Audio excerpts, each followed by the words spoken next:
فنانين دمرتهم المخدرات الجزء الأول. فنان أحمد عزمي تم القبض عليه مرتين وبحيازته المخدرات، كما أصدرت المحكمة حكما بسجنه 6 أشهر، مما أثر سلبيا على مسيرته الفنية.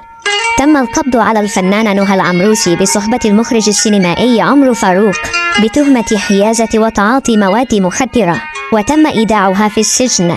الفنانة سماح أنور عثرت أجهزة الأمن على مادة مخدرة داخل سيارتها، لكن بعد إجراء التحاليل اللازمة ثبت تعاطيها المخدرات وتم التحفظ بها. الفنانة شيرين عبد الوهاب بعد أن ضبطها شقيقها تتعاطى المخدرات مع طليقها حسام حبيب، وتم إجبارها لدخول مصحة خاصة للعلاج من الإدمان.